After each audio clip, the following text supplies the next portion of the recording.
بات مدینے کی ہو، مدینے سے جدائی کی ہو، مدینے سے دوری کی ہو اور عشق رسول کی بھی ہو، تو یہ کیسے ہو سکتا ہے کہ حضرت بلال کا ذکر نہ ہو رضی اللہ تعالی عنہ۔ آقا کے وصال ظاہری کے بعد ایسا عشق رسول تھا کہ مدینہ منورہ میں نہیں رہ سکتے تھے، ذرہ ذرہ کریم کی یاد دلاتا تھا۔ اب ملک شام کی طرف ہجرت کر گئے۔ ایک دن رسول پاک صلی اللہ تعالیٰ علیہ وسلم کی زیارت ہوتی ہے۔ سرکار صلی اللہ تعالیٰ علیہ وسلم حضرت بلال سے کچھ یوں فرماتے ہیں، اے بلال، یہ کیا جفا ہے کہ ابھی وہ وقت نہ آیا کہ تم میری زیارت کے لیے حاضری دو؟ عاشق بے مثال حضرت بلال رضی اللہ تعالیٰ عنہ بیدار ہوتے ہی حکم کی تعمیل کرتے ہوئے مدینہ منورہ کی جانب روانہ ہو گئے۔ سفر کرتے ہوئے مرکز عشاق دیار مدینہ کے نورانی اور پر کے فضاؤں میں داخل ہو گئے۔ الصلاۃ والسلام علیک یا رسول اللہ۔ بے تابانہ مدنی آقا صلی اللہ تعالی علیہ وسلم کے مزار پر انوار پر حاضر ہوئے۔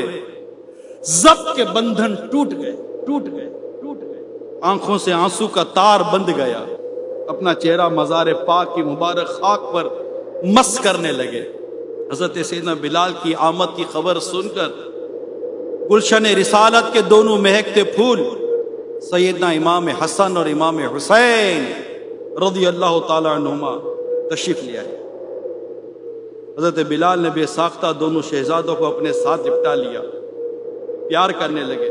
شہزادوں نے فرمائش کر ڈالی، اے بلال، ہمیں ایک بار پھر وہ اذان سنا دیجیے جو آپ نانا جان کی حیات ظاہری میں دیا کرتے تھے۔ اب انکار کی گنجائش کہاں تھی؟ سیدنا بلال رضی اللہ تعالی عنہ مسجد نبوی شریف کی چھت پر اس حصے پر تشریف لے گئے جہاں وہ حضور اکرم صلی اللہ تعالی علیہ وسلم کی حیات ظاہری میں اذان دیا کرتے تھے۔ حضرت بلال نے اللہ اکبر سے اذان کا آغاز فرمایا تو مدینہ منورہ میں ہلچل مچ گئی۔ لوگ بے تاب ہو گئے جب کہا اشہد ان لا الہ الا اللہ۔ یہ کلمات کہے تو ہر طرف آہو بکا کا شور برپا ہو گیا۔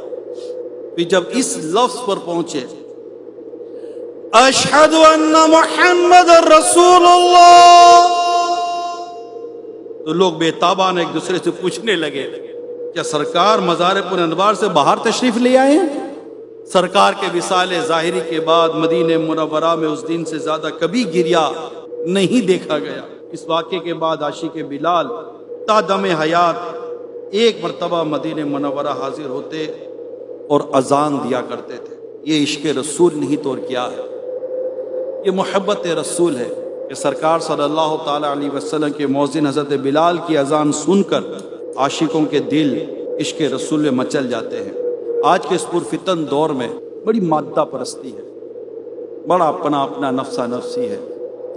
یہ دعوت اسلامی کو اللہ سلامت رکھے جو اس دور میں عشق رسول کی ان یادوں کو تازہ کرتی ہے جو یادیں صحابہ کرام کی حیات سے متعلق ہے۔ صحابہ کرام علیہ رضوان کس طرح رسول پاک صلی اللہ علیہ وسلم سے محبت کیا کرتے تھے، مدینہ پاک سے محبت کیا کرتے تھے، مدینہ کے ذروں سے اس شاخ کو کیسی محبت ہوا کرتی تھی۔ دعوت اسلامی ان یادوں کو تازہ کروا رہی ہے۔ اللہ میں دعوت اسلامی سے وابستگی عطا فرمائے۔